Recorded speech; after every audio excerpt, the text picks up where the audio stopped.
안녕하세요. 서울에 살고 있는 30대 초반 여자입니다.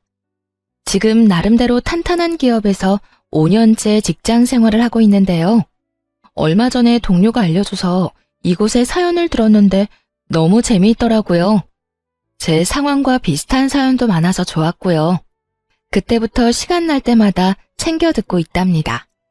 사실 얼마 전에 결혼식까지 올렸지만 지금은 다시 싱글의 삶을 살고 있거든요. 아무 근심 없을 것 같다는 소리 많이 듣는데 남자 때문에 험한 꼴 제대로 봤네요. 어떤 사연일지 궁금하지 않으신가요? 혹시 지인이 알아볼까봐 좀 부끄럽기도 한데 용기 내서 한번 털어놔 볼게요. 태어났을 때부터 쭉 한 동네에서 살았어요. 부모님께서 어릴 때도 그 동네에서 사셨고 그때부터 지금까지 이사 가지 않고 계속 살고 있죠. 그래서 외가 쪽과 친가 쪽에서 물려주신 아파트 세 채가 이 동네에 있답니다. 할아버지께서 지내셨을 때만 해도 그렇게 비싸지 않았는데 이젠 대한민국에서 제일 땅값 비싼 지역이 되었네요. 부모님께서는 항상 운이 좋았다고 감사하면서 살아야 된다고 말씀하시곤 했답니다. 그래서인지 어릴 때부터 별로 부족함을 느끼지 못했어요. 매사 그냥 편안하고 여유롭게 살려고 하는 편이고요. 부모님께서 공부를 잘하라거나 좋은 직업 가지라고 압박하시지 않아서 가능했죠. 어느 날 친구가 남자를 소개시켜준다고 하더라고요. 그냥 한번 만나봤는데 그 사람이 바로 전 남편이었어요. 고객님이 갑자기 소개팅을 시켜주신다고 해서 반신반의했거든요. 그런데 지금 보니 나오길 잘한 것 같아요. 정말 반갑습니다, 세아 씨. 아, 네. 저도 잘 나온 것 같은데요. 세무사 하신다고 들었어요. 제 친구가 좀 까다롭게 굴죠? 성격이 깐깐해요. 아닙니다. 엄청 잘 대해주세요. 다행히 마음에 드셨는지 제 일 처리를 좋아해 주시더라고요. 역시 깐깐하신 분이라 우리가 잘 어울릴 거라고 딱 한눈에 아셨나 봐요. 저를 너무나 잘 아는 친구라서 잘생긴 남자를 소개시켜줬더라고요. 그만큼 남편은 훈남 이상으로 준수했고 성격도 다정했답니다. 그래서 그런지 첫 만남부터 눈에 불꽃이 튀었어요. 그렇게 1년 정도 서로한테 푹 빠져서 연애를 했습니다. 우리가 만난 지도 좀 됐는데 자기는 결혼 생각 없어? 나는 이제 30이 넘으니까 좀 생각이 많아지네. 나도 우리 자기랑 결혼하고 싶지. 근데 그 전에 말해야 할 게 있어. 무슨 말인데 그렇게 뜸을 들여? 갑자기 막 무서워지려고 해. 우리 가족이랑 집안 상황에 대해서야. 가끔 자기 말 들어보면 강남에 살고 부모님도 경제적으로 여유 있으신 것 같더라. 자기도 사랑 많이 받고 자랐다는 게 느껴져. 근데 난 완전히 반대거든. 거의 개천에서 용난 케이스라고 할까? 그래서 자기한테 우리 집 얘기하기가 좀 그렇더라고. 그랬구나. 그러고 보니 자기 가족들 얘기는 거의 들어본 적이 없네. 또 자기가 지금 혼자 사니까 별로 가족들 생각은 안 해봤어. 우리 집은 아직도 상가주택에 전세로 살아. 내가 어릴 때부터 방 2개 있는 집에서 동생 2명이랑 부모님이랑 계속 살았어. 나는 회계사 시험 합격하자마자 바로 독립했고 안 그러면 진짜 미칠 것 같았거든. 정말 많이 힘들었겠다. 나한테 이렇게 솔직하게 말해줘서 고마워. 난 자기 자체를 사랑하고 좋은 사람인 거 아니까 결혼하고 싶은 거야. 자기 가족들이면 다 좋은 분들일 것 같아. 지금 생각하니 저딴 소리를 왜 했나 기야말 일이네요. 그래도 그때는 남자에 미쳐서 온 세상이 꽃밭이었거든요. 둘이서 어떤 어려움이 닥쳐도 이겨나갈 수 있고 남편의 가족들하고도 잘 지낼 수 있을 거라고 생각했어요. 그때까지 살면서 별로 험한 일 안 겪었고 온실 속의 화초처럼 자라서 그랬나 봐요. 사실 남편의 직업이 괜찮으니까 같이 벌면 여유롭게 살 수 있을 거라고 생각했어요. 하지만 결혼이 파탄난 후에야 뼈저리게 느끼게 되었죠. 역시나 남의 집 가장은 함부로 빼오는 게 아니라는 것을요. 처음으로 시댁에 인사를 드리러 간 날이었어요. 상가주택이라더니 허름한 대로변에 있는 건물 2층으로 올라가더라고요. 딱 들어갔는데 퀴퀴한 곰팡이 냄새가 코를 찔렀습니다. 벽지 색깔도 누렇고 전등은 또 엄청 어둡더라고요. 솔직히 말해서 그런 집은 처음 봤어요. 놀란 얼굴을 봤는지 남편이 멋쩍게 씩 웃어주더군요. 다행히 식사하라고는 안 해서 간단하게 다과만 먹었는데요. 시부모님과 시동생들은 다들 순박하고 성격도 좋아 보이더라고요. 우리 잘난 아들이 선택한 며느리라면 당연히 좋은 사람일 거라고 생각했다. 역시나 아주 참하고 예쁘구나. 잘 왔다. 보다시피 우리 집이 그렇게 사정이 좋지는 않아. 찬욱이가 아직까지 우리한테 용돈 주고 있고, 그래서 결혼 준비할 때 목돈을 줄 수도 없을 것 같구나. 우리는 아무것도 바라지 않으니 걱정 말고 너희 원하는 대로 준비하거라. 우리도 무슨 옷 사달라느니 그런 말 안 할 테니 걱정하지 말아요, 새언니. 오빠한테 들었는데 새언니는 엄청 귀하게 자란 것 같더라. 강남에 산다면서요? 아, 엄청 잘 살거나 부자인 건 아니에요. 운 좋게도 아버지께서 집을 저렴할 때 잘 사신 것 뿐이죠. 그래, 결혼 준비하려면 할 게 엄청 많다며? 돈으로 도움은 못 줘도 어려운 거 있으면 언제든지 연락하렴. 내가 여러 방면으로 알아봐 줄 테니. 그렇게 본격적으로 결혼 준비를 하기 시작했어요. 예약할 것도 많고 알아볼 것도 많아서 머리가 터질 것 같더라고요. 그 와중에 갑자기 시모에게서 전화가 왔어요. 지금 회사 앞이라면서 근처 커피숍에서 만나자고 하더군요. 좀 불편한 마음으로 얼른 커피숍으로 갔죠. 왜 여기까지 왔을까? 궁금하기도 했지만 아직 결혼하기 전이라 좀 어려웠거든요. 커피숍에서 단둘이 마주했는데 시모의 표정 차갑더라고요. 남편의 집에서 만났을 때와는 사뭇 다른 모습이었어요. 내가 근처 왔다가 한번 들러봤다. 그때 중요한 걸 안 물어본 것 같아서 말이야. 너희 신혼집은 어디로 구할 거니? 전세로 할 거야, 매매로 할 거야? 아, 오빠가 5천 정도밖에 모은 돈이 없다고 하더라고요. 사실 저도 그렇게 많이 모으지는 못해서요. 우선 신혼부부 특공으로 최대한 대출받아서 매매하려고 하고 있어요. 그래? 이왕이면 찬욱이 회사랑 가깝고 평수가 큰 신축 아파트 어떻겠니? 그래야 가격도 많이 오르고 여러모로 좋잖아. 네? 저희는 그냥 20평대로 생각하고 있어요. 일단 위치가 중요하니까 서로의 회사 중간에 있는 곳을 찾고 있거든요. 꼭 신축이 아니어도 되고요. 신혼 특공으로 한 번밖에 없는 기회인데 그렇게 날리면 되겠니? 내가 괜찮은 신축 아파트 2개 알아봤어. 여기랑 여기거든? 친구들한테 알아보니 나중에 값도 많이 오를 것 같더라.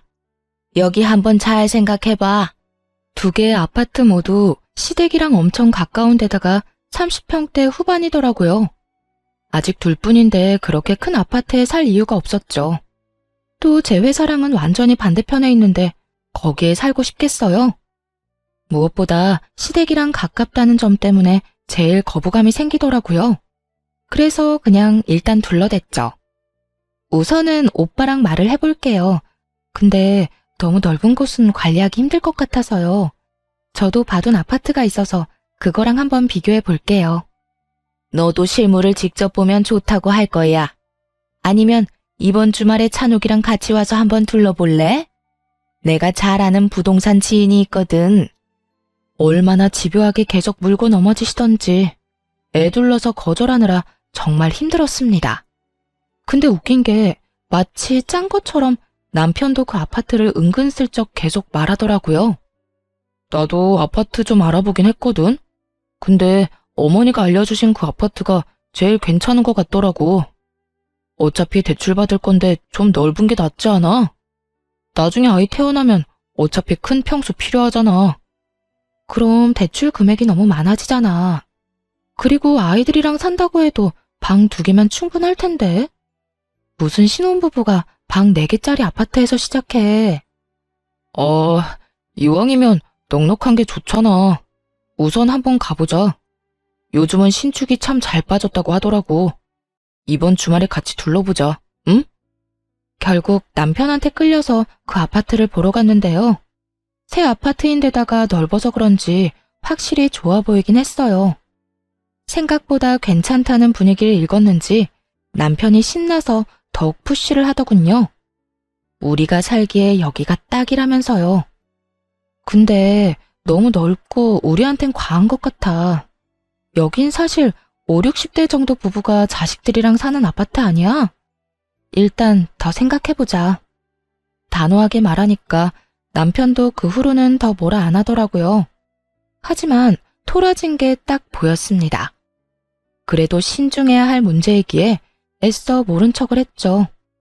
더 이상 별말이 없길래 그대로 포기한 줄 알았는데요. 그 다음 주에 부모님과 함께 식사하는 자리에서 대뜸 그 말을 친정아버지한테 하는 게 아니겠어요? 신혼집에 대해서 물어보시지도 않았는데 대뜸 말하니 어이가 없었어요. 마치 벼르고 온 사람처럼 말이죠. 역시나 그 말이 걸리셨는지 아버지가 말씀하셨습니다. 거기가 그렇게 괜찮으면 아빠가 돈 줄 테니까 매매해도 돼. 난 네가 이 동네에서 살았으면 했는데 최서방은 그쪽이 마음에 드나 보다. 같이 둘러봤는데 좋았다니 사실 나쁠 것도 없지. 싫어요. 거긴 너무 넓고 시댁이랑도 가까워요. 더군다나 우리가 집 사는데 왜 아빠가 돈을 줘요? 진짜 괜찮아요. 하나뿐인 외동딸이 결혼하는데 아빠가 그 정도도 못 해주겠어? 사실 네가 우리 집 근처에서 살고 싶다고 하면 아파트 하나 그냥 주려고 했었어. 근데 다른 동네가 좋다니 아쉽지만 아빠가 그 정도 선물은 할 수 있지. 최서방한테는 내가 아는 은행에서 저렴하게 대출해줬다고 하고 매매해. 괜한 부담은 갖지 말고. 몇 번이나 거절했지만 부모님이 계속 말씀하셔서 마음이 흔들리더라고요. 결국 아버지가 1억을 뺀 나머지 매매 금액을 빌려주시기로 했어요. 남편한테는 아버지가 시킨 대로 말했죠. 아버지 친구가 은행 지점장이라서 대출 이자를 엄청 괜찮게 쳐주신대. 그래서 거기에 내 이름으로 대출 받으면 될 것 같아. 그래? 진짜 잘 됐다. 역시 내가 장가 하나는 잘 간다니까. 처갓집이 능력 있으니까 도움을 많이 받네. 진짜 고마워 자기. 어차피 빌리는 건 똑같은데 뭐. 대신 대출이자 더 낼 테니까 아파트는 내 명의로 하는 게 어때? 그건 좀 아니지 않아? 차라리 이자를 내가 더 내고 내 명의로 하면 모를까. 그건 절대 안 돼. 무조건 공동 명의로 해야지. 남편은 생각보다 훨씬 더 화를 내면서 절대 안 된다고 펄쩍 뛰더라고요. 반대할 줄은 알았지만 사실 제 입장에선 좀 억울하죠. 우리 아버지가 90% 정도 돈을 대주는 건데 아버지 명의로 해야 할 판 아닌가요? 아버지가 말하지 말라고 당부하셔서 어쩔 수 없이 결국 공동 명의로 매매하고 말았죠. 넓은 집을 꾸미려니까 가전이며 가구에 쏟아야 하는 돈도 장난이 아니더라고요. 부모님이 도와주시겠다고 했지만 이번에는 확실히 거절하고 카드를 긁었습니다. 그 와중에 시댁은 진짜 100만 원도 안 보태주시더군요. 뭐 사실 그런 집에 사시는 걸 봤으니 서운한 마음도 안 들었어요. 어차피 다 알고 시작한 거니까 괜히 기대하지 말자고 생각했죠. 그냥 착한 시댁 식구들과 좋은 가족이 되었으면 좋겠다는 바람뿐이었어요. 그래도 신혼집이 시댁이랑 걸어서 20분 거리라 너무 가까워 걱정이 되긴 했어요. 혹시 아무 때나 찾아오면 어쩌나 하고요. 왜 불안한 예감은 틀리지 않는지 그 걱정은 빠르게 현실이 되었답니다. 신혼여행에서 돌아온 날부터 매일 시모가 전화해서 언제 집들이 할 거냐고 묻더군요. 아직 집 정리도 안 끝났고 여행에서 막 돌아와 정신이 하나도 없는 상태인데 얼마나 재촉을 하던지 결국 그 다음 주말에 바로 집들이를 하게 됐죠. 여기가 우리 아들 집이란 말이야? 세상에 드라마에나 나올 법한 집이네. 진짜 너무 좋다. 역시 새 집이 다르다니까. 내 말 듣기를 잘했지? 오빠, 집 진짜 좋다. 와, 스타일러도 있네. 새언니네가 역시 좀 사나보다. TV도 완전 비싼 거네. 우리 집 콧구멍만한 TV만 보다가 이거 보니까 완전 극장이다, 극장. 시댁 식구들은 집들이 내내 아주 떠들썩했어요. 근데 진짜 웃긴 게 뭔지 아시나요? 집들이 온다면서 주스 한 병도 안 사왔더라고요. 저는 시댁 식구들 온다고 진짜 준비 많이 했거든요. 음식 재료들 사서 하루 종일 요리하고 배달 음식도 시켰죠. 근데 정성스럽게 준비한 건 쳐다도 안 보고 30분 넘게 이 방 저 방만 다니면서 집 구경하는데 여념이 없더라고요. 뒤늦게 저녁을 먹는데 다들 얼마나 개걸스럽게 먹던지 며칠 굶고 온 줄 알았네요. 집이 좋으니까 음식도 다 맛있다 얘. 이거 네가 한 거 아니지? 다 사온 거지? 넌 좋겠다. 잘난 남편 만나서 이렇게 대골 같은 집에서 결혼 생활 시작하고 말이야. 진짜 복 받은 줄 알아. 그러게 말이야. 우리 오빠 완전 인생 역전했네. 나도 여기 살고 싶어. 오빠, 우리 집 가기 싫어.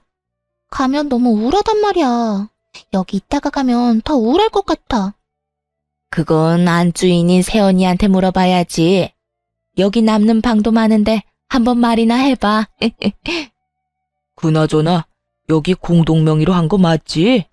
찬욱이 너 등기부등본 좀 떼서 가져와라. 진짜 맞는 거지? 그런 건 확실하게 해야 된다. 어째 점점 기분이 나빠지더라고요. 마치 자기들이 이 집을 산 것처럼 말하는데 어이가 없었죠. 솔직히 우리 아버지 돈으로 산 건데 말이에요. 남는 방은 없을 것 같은데 어쩌죠? 하나는 미리 아이방으로 만들 거고 하나는 제 작업실로 만들려고요. 제가 좀 일할 게 있어서요. 그리고 신혼집인데 여기서 살고 싶다고 말하는 건 좀 아닌 것 같아요. 어머, 언니. 장난 좀 친 거 가지고 왜 그렇게 정색해요? 집이 너무 좋아서 부러워서 그랬죠. 언니 착한 줄 알았더니 지금 보니까 성질 있다. 그래 자기야. 식구들이 우리 좋아 보인다고 장난치는 건데 왜 갑자기 정색을 해? 없는 소리 한 것도 아니고. 자, 아버지 술 좀 더 드릴까요? 순식간에 편먹고 이상한 사람 취급하는데 진짜 황당했습니다. 하지만 분위기에 휩쓸려서 가만히 있을 수밖에 없었어요. 집들이는 저녁 6시부터 무려 밤 12시까지 이어졌어요. 몇 시간 동안이나 자기네끼리 웃고 떠드는데 옆에만 있어도 너무 피곤하더라고요. 너무 쉬고 싶어서 빨리 갔으면 싶은데 아니 새벽 1시가 돼도 안 가는 거예요. 시간이 너무 늦었는데 집에 안 가보셔도 돼요? 아침부터 짐 정리하고 음식하느라 너무 피곤해서요. 피곤하면 안에 들어가서 자면 되지.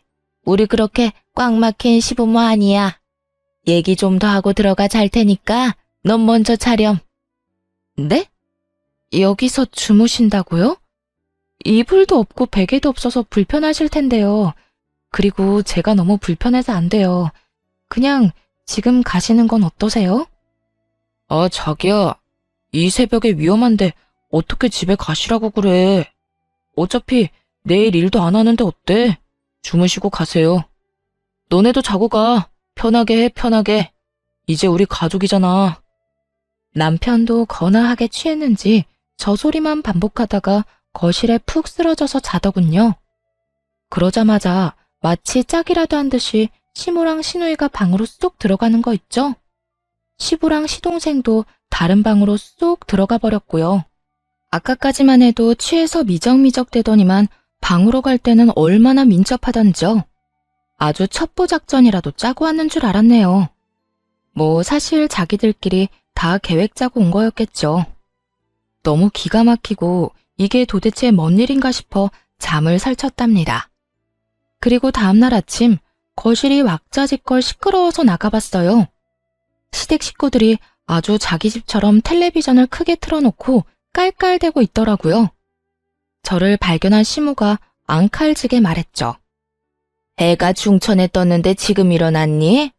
아무리 그래도 시부모가 집에 있는데 일찍 일어나서 아침밥 차릴 생각은 해야지. 어제 술 먹어서 다들 속쓰린데 얼른 해장국 좀 끓여봐라. 아직 시부모가 어려울 때였으니 어쩌겠어요. 결국 아무 말도 못하고 바보처럼 허겁지겁 북엇국 끓이고 밥하고 그랬네요. 다들 또 얼마나 짭짭대면서 먹는지 밥맛이 떨어져서 그냥 옆에서 멍하게 있었어요. 몇 번 같이 밥 먹어보고서야 알게 된 사실이 있는데요. 가정교육을 잘 못 받아서 그렇게 다들 후루룩 짭짭 개걸스럽게 먹는 거였더라고요. 근데 넌 요리를 많이 안 해봤니? 국이 좀 밍밍하네. 육수를 제대로 내야지. 앞으로 내가 요리 좀 가르쳐줘야겠네. 우리 엄마 요리 진짜 잘하거든요. 앞으로 새언니가 많이 배워야겠다. 국이 그냥 맹물 같네. 우리 오빠 입맛 까다로운 편인데 어떡해? 제가 집에서 밥만 하는 사람도 아니고 저도 일하는데요, 뭐. 밥은 각자 알아서 해 먹어야죠. 요즘 시대에 어떤 집에서 와이프만 밥하나요? 저 집에서 요리 한 번도 안 하고 귀하게 커서 할 줄 아는 거 별로 없어요. 요즘엔 밀키트도 잘 나오고 사 먹는 게 더 낫죠. 아가씨는 저보다 어린데 그런 것도 잘 몰라요? 아무리 그래도 남편한테 밥은 해줘야 하는 거 아니에요? 난 남편이 이렇게 좋은 집에 살게 해주면 매일 십첩반상 차려주겠네. 노골적으로 불편하다는 표정을 지으니 그제야 겨우 시댁 식구들이 돌아갔어요. 그들이 나가자마자 남편한테 화를 냈죠. 아니, 신혼집에 토요일 저녁에 와서 일요일 밤에 가는 게 정상이야? 나 너무 피곤해. 주말에 하나도 못 쉬고 당신 가족들 수발이나 들고. 이게 뭐야? 이제 우리 한 가족이야. 아니, 가족이 우리 집에 와 있는 게 도대체 뭐가 이상하다는 건지. 난 당신이 더 이해가 안 돼. 이렇게 정없는 사람인 줄 몰랐네. 오히려 저를 정없고 이상한 사람이라고 몰아가는 남편의 모습에 실망스럽더라고요. 그래도 신혼이니까 괜한 다툼 안 만들고 이해하려 노력했답니다.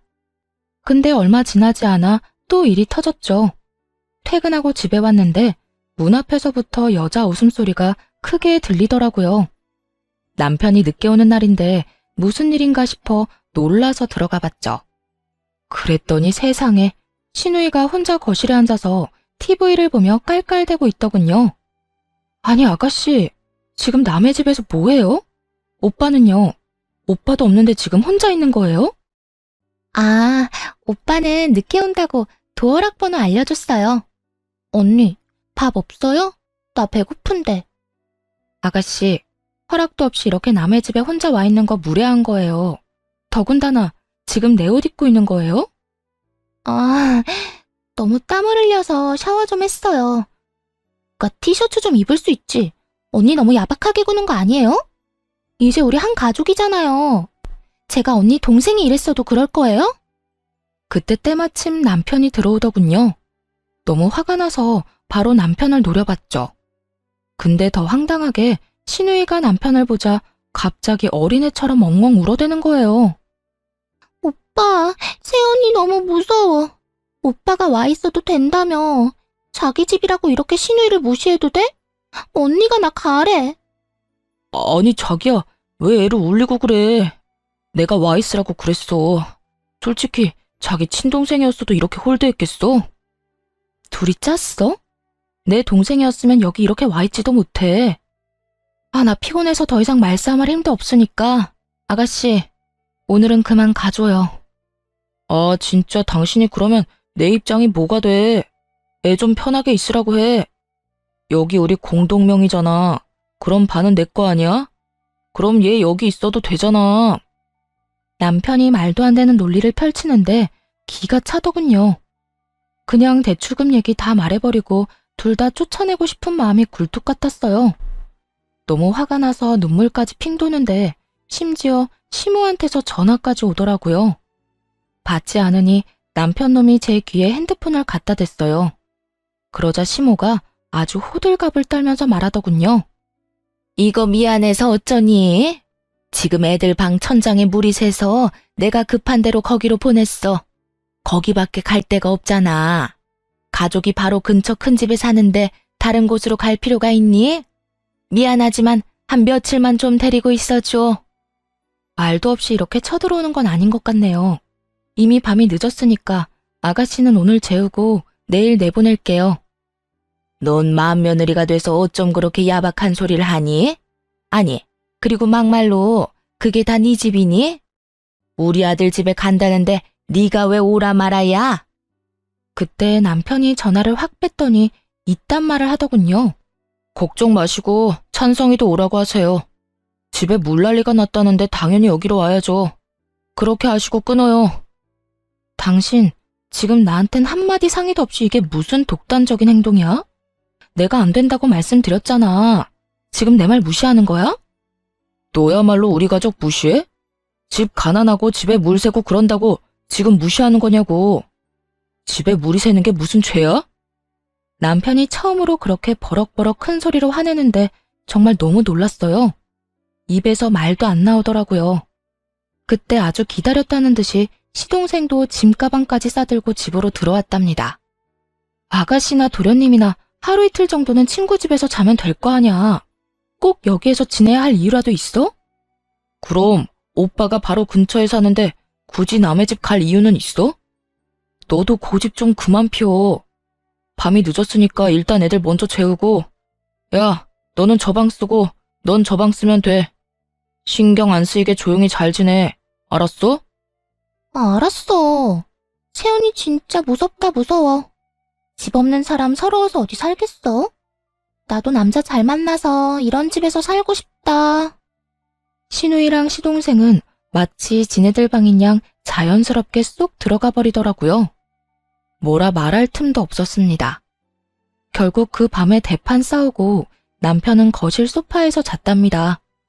서로 얼굴 보지도 않고 출근해서 하루 종일 기분 나쁜 상태로 지냈고요.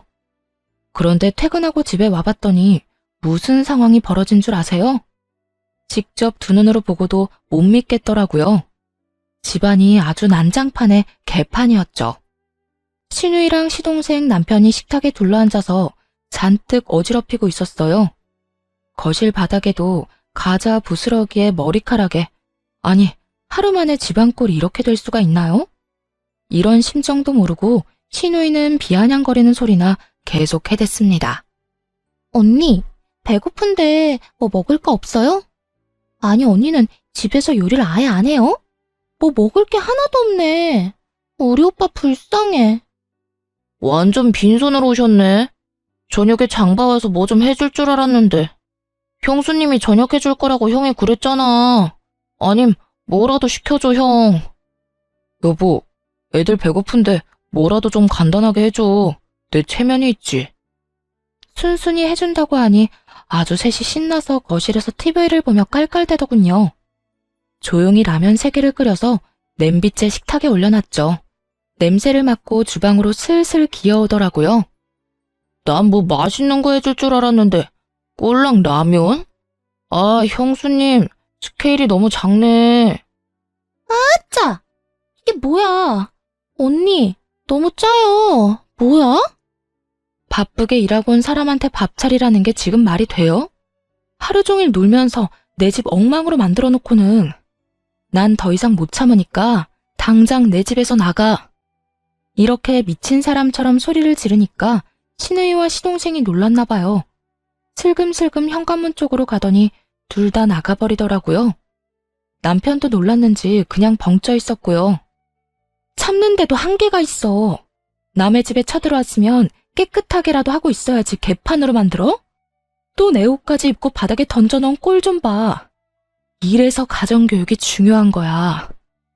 여기서 가정교육 얘기가 왜 나와? 그래, 너는 어릴 때부터 강남에서 잘 살았고 나는 하급이라 이거야? 이제 본색을 드러내는구나. 먼저 본색 드러낸 건 당신이랑 당신 가족들 아니야? 결혼하고 처음에 나한테 뭐라고 했어? 다 알아서 하라면서 상관 안 한댔잖아. 그런데 지금은 당신 가족들이 우리 집에 나보다 더 오래 있어. 누가 보면 당신 가족들이 사는 집인 줄 알겠다고. 고작 며칠 있는 거 가지고 왜 그래 진짜. 내가 너 때문에 우리 가족 볼 면목이 없어. 장인 장모가 이 집에 와 계신다고 생각해봐. 그러면 네가 그때도 이딴 식으로 행동했을까? 몇 번을 말해. 그런 상황 자체를 안 만든다고. 당신 가족들이 들락거리느라 우리 부모님은 아직 여기 와보지도 못하셨어. 그건 알고서 지금 그딴 말을 하는 거야? 그 후로 2주 넘게 남편이랑 눈만 마주치며 싸웠어요. 남편만 봐도 너무 스트레스를 받아서 일부러 야근하고 늦게 들어왔고요. 어차피 방도 많겠다. 남편한테 다른 방 가서 자라고 해버렸죠. 남편과 시댁 식구들의 행동에 질려버려서 정이 뚝뚝 떨어졌거든요. 시댁 인간들도 더 이상 연락 안 하길래 이제 좀 잠잠해지려나 했는데요. 그게 폭풍 전야였다는 걸 그땐 알지 못했죠. 남편의 생일이 다가오자 어떻게 해야 될지 혼자 고민을 했어요. 하루에 한마디도 안 섞을 정도로 사이가 안 좋아졌거든요. 남편도 여전히 냉랭하게 대하길래 될 대로 되라 하고 그냥 아무것도 안 했죠. 근데 남편 생일날 퇴근하고 집에 가보니 어떤 일이 벌어진 줄 아세요? 세상에, 시댁 식구들이 다 와 있는 거 있죠? 아주 잔치라도 하는 것처럼 떠들썩 하더군요. 시모는 제 집인 양 주방에서 신나게 요리를 하고 있었고, 나머지 시댁 식구들과 남편놈은 거실에서 껄껄대면서 텔레비전을 보고 있더라고요. 더 웃긴 건 아무도 저한테 인사조차 하지 않았다는 거예요. 주방에서 요리하는 시모를 보니 제가 산 주방 도구들을 마구잡이로 쓰고 있더군요. 그 모습을 보니까 화가 확 나더라고요. 지금 뭐 하세요? 온다고 말도 없으셨잖아요. 이건 다 뭐예요? 우리 장남 생일인데 마누라인 네가 아무것도 안 하고 있다잖니. 엄마인 나라도 미역국을 끓여줘야지 어떡하니? 내가 못나서 우리 아들이 마누라한테 미움을 받는다는데. 그리고 우리가 간다고 미리 말했으면 네가 올시구나 하고 오라고 했겠어? 또 저만 나쁜 사람 만드시네요. 생일 때문에 온다고 하셨으면 저도 같이 준비하든가 외식을 하든가 했겠죠. 저 사람도 오늘까지 아무 말 안 했어요. 네가 찬바람 쌩쌩 불고 무서워 죽겠다는데 뭔 말을 하겠니? 너는 우리가 그렇게 싫으니? 이제 한 가족 아니니? 너 좋아한다는 갈비찜도 하고 밑반찬도 잔뜩 해다가 냉장고에 넣어놨다. 우리 오늘 같이 먹고 얘기 좀 하면서 풀어보자. 시모가 눈물까지 글썽거리면서 손을 잡고 이런 말을 하니 괜히 저도 너무했나 싶고 잘못한 것 같은 마음도 들더라고요.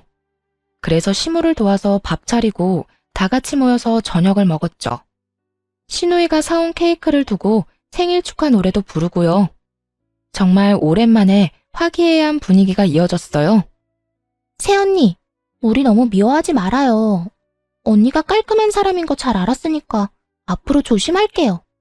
가끔씩 여기 놀러와도 좀 따뜻하게 대해줘요. 너 대신 내가 네 남편 생일상도 차려주고 음식도 다 해줬다. 솔직히 나 같은 시어머니 있나 한번 찾아봐라. 이렇게 잘해주는 시어머니 진짜 없다. 맞아. 우리 엄마 같은 사람 진짜 없어. 자기한테 뭐라고 하지도 않고 밥도 해주고 말이야. 이렇게 투덕대는 것도 다 가족이 되는 가정이지 뭐. 나도 그동안 미안했어. 자기, 우리 오늘로 다 푸는 거다. 그날 밤에 같이 농담도 하고 시부모의 옛날 얘기도 들었습니다.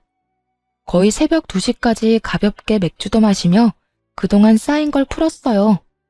시간이 늦어서 다들 우리 집에서 자고 가기로 했고요. 시모랑 시누이 둘이 자고 시동생과 시부가 다른 방에 들어가 잤습니다. 그렇게 일단락이 됐다면 그쪽 입장에선 참 좋았겠죠? 아침이 되자마자 작전을 개시했습니다. 시댁 식구들이 자고 있는 방마다 들어가서 냄비를 신나게 두드려댔어요. 특히 시모랑 시누이 귀에 대고 더 크게 쾅쾅 두드려댔죠. 아유, 시끄러. 귀 찢어지겠네. 얘가 지금 아침부터 미쳤나? 그만하지 못해? 여보, 뭐 하는 거야? 뭐 잘못 먹었어? 그만해, 그만하라고. 남편이 손에서 냄비와 국자를 뺏으려고 달려들었죠. 이에 질세라 그 국자로 남편 머리를 팍 세게 쳐버렸답니다. 정신 나간 건 너네들이지. 당장 옷들 주워 입고 내 집에서 나가. 너도 나가, 당장. 뭐? 아니, 내가 왜 내 집에서 나가? 나갈 거면 당신이 나가. 당신이 뭔데 나가라 말아야? 꼴의 남자라고 자존심 상할까봐 걱정해줬더니 다 쓸데없는 짓이었어. 이게 네 돈으로 산 집이야? 네 돈 얼마 들어갔어? 꼴랑 5천만 원 들어갔지? 7억짜리 집에 말이야, 안 그래? 진짜 미친 척하고 남편의 옷들이며 가방들을 복도로 막 집어던졌어요. 시누이와 시모의 옷이랑 가방도 던져버렸죠. 그러자 남편 놈이 저를 현관문으로 확 밀어버리더군요. 그대로 현관에 고꾸라져서 엎어진 꼴이 되었죠. 그걸 본 신우이와 시동생이 킬킬거리며 비웃더군요. 언니, 어제 술 잘 먹고 갑자기 머리 이상해졌나 봐. 진짜 웃긴다. 완전 코미디가 따로 없네. 그 꼴을 보니 더 열받아서 벌떡 일어나 남편의 뺨을 사정없이 갈겨버렸어요. 그러곤 핸드폰으로 동영상을 하나 보여줬죠. 이거 다 보고 나서도 킬킬거릴 수 있나 한번 두고 보자. 장난기 가득했던 신우의 얼굴이 동영상을 보자마자 하얗게 질리기 시작했답니다. 자기 얼굴과 시모의 뒤통수가 녹화되었고 짓거리는 말이 다 녹음되어 있었거든요. 어젯밤에 시댁 인간들이 다 자러 들어가고 난 뒤였어요. 오랜만에 방에서 화기애애한 분위기로 얘기한 후 남편은 금세 골아떨어졌죠. 저는 맥주 2잔밖에 안 마셔서 그런지 취하지도 않았고 눈이 말똥말똥 하더라고요. 그래서 혼자 TV나 볼까 하고 거실로 조용히 나갔어요. 근데 시모랑 신우이가 들어간 방 쪽에서 빛이 새어나오고 말소리도 들리더군요. 살짝 그쪽으로 가봤죠. 그런데 그 순간 신우이의 말이 귀를 확 잡아당겼어요. 새언니 진짜 단순해. 그치? 더 좀 비 맞춰줬다고 또 바로 풀리네. 내가 좀 어리숙해 보인다고 했잖아. 여유 있는 집에서 자라서 그런지 애가 의심도 없고 똑똑한 척 해대도 애가 허당이야. 그러니까 이 아파트도 산 거 아니야. 그러게 말이야. 한 달은 계속 밀어붙여야 될 줄 알았는데 여기 사라고 몇 번 말하니까 또 바로 그러자고 하는데 웃기더라. 그 큰돈 대출도 지 아빠 도움받아서 이자 싸게 잘 받았다며? 그래, 우리 찬욱이가 아주 제대로 물었어. 이제 여기로 이사 올 날도 얼마 안 남았다. 맞아. 이대로 한두 달만 잘해주면서 눌러앉으면 계획대로 되는 거지 뭐. 오빠 하나 잘 둬서 드디어 우리도 이런 큰 집에 살아본다. 너무 좋아. 지가 아무리 싫다고 해봤자 어쩔 수 없어. 어차피 공동명의인데 자기 집도 아니잖아. 엄마, 우리 빨리 여기로 이사 오자. 여기 있다가 우리 집 가면 진짜 거지 같아. 빨리 거기 뜨고 싶어 죽겠어. 그때 물 샌다고 거짓말하고 일주일은 눌러앉아 있으려고 했는데 혜언니가 얼마나 지랄하던지 좀 놀라긴 했어. 아, 좀만 더 기다려. 차근차근히 해야지. 욕심난다고 확 지르면 다 어그러지는 법이야. 엄마만 믿고 있어. 여기서 떵떵거리면서 살 날 얼마 안 남았어. 시모와 신우의 대화가 심상치 않아 바로 동영상을 찍어놨답니다. 계속 엿듣는데 너무 충격적이고 속았다는 사실에 화가 나서 몸이 떨리더라고요. 아침까지 잠 한숨 못 자고 이를 부득부득 깔면서 궁리를 했죠. 이것들을 대체 어떻게 해야 할까? 동영상을 본 시모와 신우이는 백지창처럼 하얘진 얼굴로 저를 봤습니다. 그런데 오히려 남편 놈이 뻔뻔하게 소리를 치더라고요. 아니, 혼인신고한 부부가 시부모님 모시고 살 수도 있는 거지. 당신 도대체 뭐가 문제야? 우리가 결혼하기 전에 시부모님이랑 절대 같이 살면 안 된다고 약속이라도 했어. 뭐라고? 터진 입이라고 뻔뻔한 말이 잘도 나오네. 넌 결혼 전부터 작정하고 너네 식구들이랑 나를 속였어. 이거 사기죄야. 알아? 사기죄 좋아하네. 네가 법을 잘 알아? 너보단 내가 더 잘 알겠다. 아니, 그리고 지금이 아니더라도 양가 부모님 더 나이 드셔서 아프시면 어쩔 건데? 그땐 당연히 우리가 모셔야 하는 거 아니야? 그러기 전에 좀 미리 같이 살면 안 돼? 오히려 당신한테도 좋을걸? 우리 엄마가 대신 애도 봐주고 집안일도 해주면 얼마나 좋아. 아, 그래, 세아가. 같이 살면 살림도 해주고 우리 손주도 내가 다 봐주마. 오히려 네가 더 좋은 거지. 손해볼 게 있니? 그럼 이건 어때?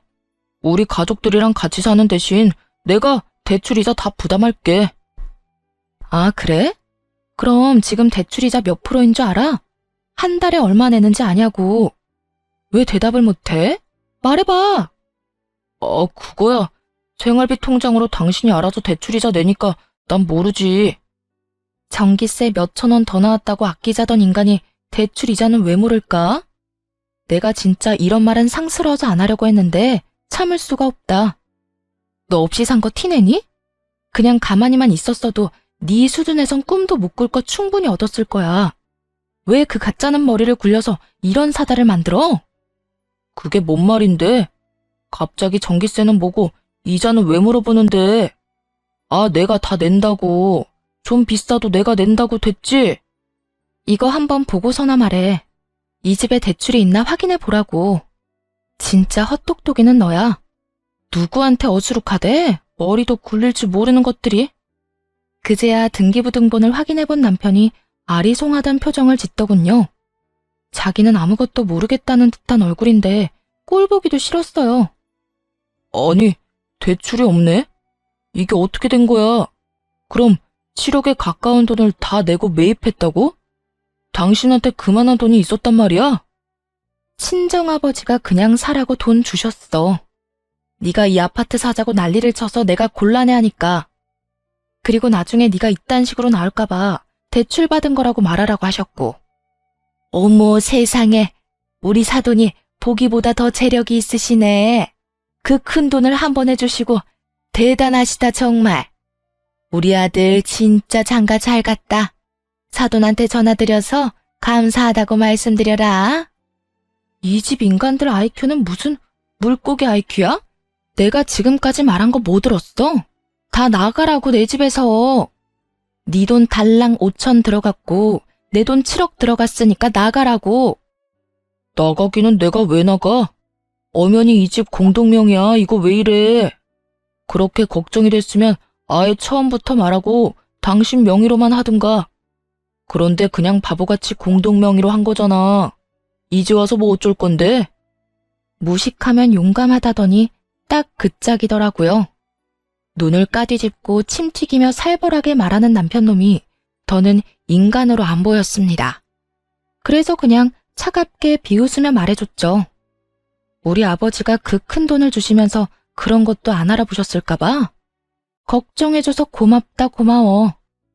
명의 취소 소송 진행할 거니까 걱정하지 마. 네 이름 빼는 건 일도 아니니까. 네가 아무리 그래 봤자다. 넌 엄연히 우리 최씨 가문으로 시집 왔고 죽어도 우리 집 귀신이야. 우리 아들이 너랑 이혼할 것 같니? 소송을 하든 뭐든 해봐.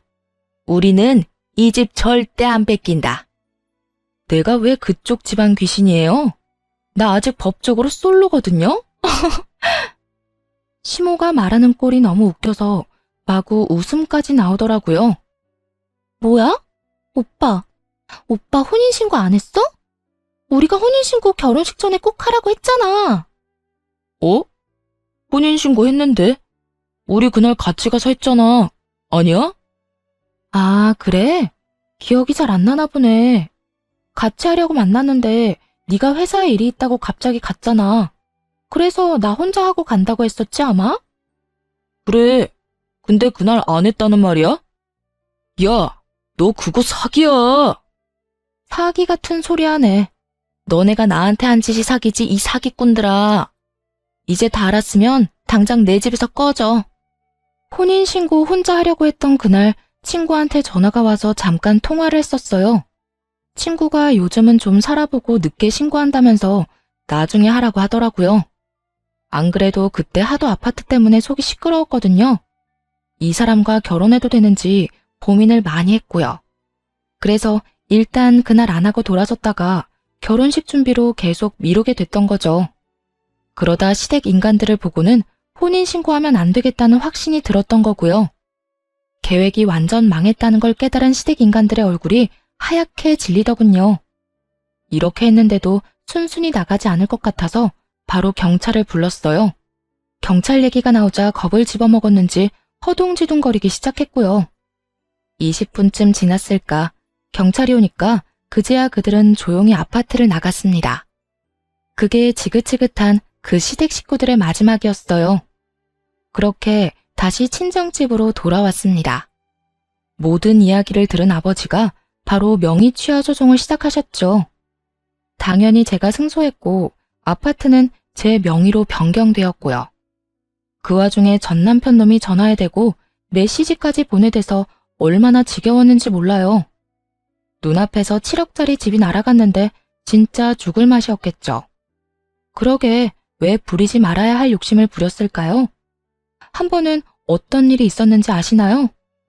전 남편 놈이 택배 기사라고 속이고 우리 집까지 와서 배를 눌렀더라고요. 택배라고 해서 무심코 나갔다가 전 시모랑 둘이 서 있는 걸 보고 얼마나 놀랐던지요. 전 시모는 저를 보자마자 울먹이면서 무릎을 꿇고 빌기 시작했답니다. 세아가, 다 내 잘못이고 내 탓이다. 나이가 70이 다 돼가는데 여태껏 구질구질하게만 살아서 눈이 돌았나 보다. 아파트 한번 못 살아본 게 너무 아쉬워서 말이야. 아들만 다시 받아준다면 우리는 네 앞에 절대 나타나지 않고 조용히 살게. 제발 우리 아들 좀 용서해주면 안 되겠니?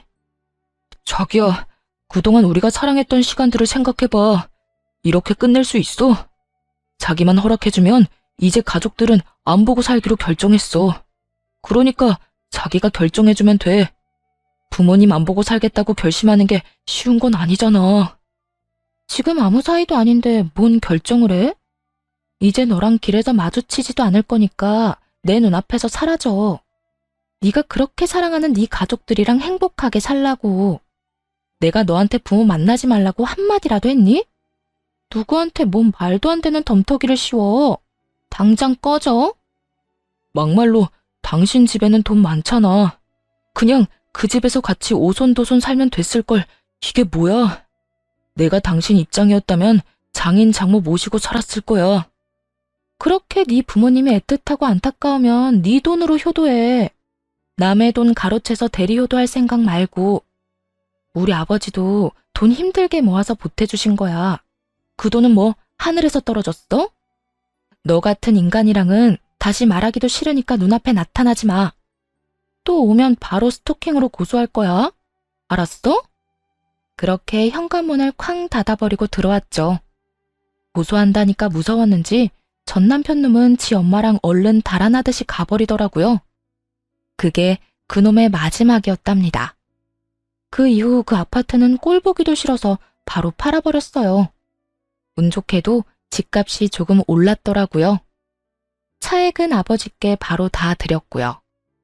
전 남편 놈이 친정까지 찾아오면 부모님께 죄송하니까 지금은 독립해서 살고 있어요. 일이 이렇게 되니 주변 사람들 보기에도 창피하고 스스로도 자괴감이 들더라고요. 결혼식도 비싼 데서 하고 드레스도 사면서 떠들썩하게 결혼했는데 말이에요. 6개월 정도는 너무 힘들었어요. 그래도 친한 친구들과 부모님이 제 잘못이 아닌데 왜 죄인처럼 사냐면서 당당하고 멋지게 살라고 좋은 말을 많이 해주셨어요. 그 덕분에 상처를 털고 일어나서 열심히 살아가려고 노력하고 있답니다. 새로운 직장으로 이직해서 열심히 일도 배우면서 지내고 있고요. 지금은 이혼 같지도 않은 이혼을 한 지 1년 정도 지났는데요. 남자라면 쳐다보기도 싫어서 그냥 계속 평생 혼자 살고 싶네요. 그때 뭣도 모르고 혼인신고를 바로 했더라면 지금쯤 어떻게 살았을까요? 그 집에서 시댁 인간들 온갖 수발 들고 자존심 다 깎아먹히며 살았겠죠. 여러분도 인생에서 중요한 선택을 할 때는 신중하게 하시길 바래요. 긴 이야기를 들어주셔서 감사하고 모두 건강하시기를 바라겠습니다.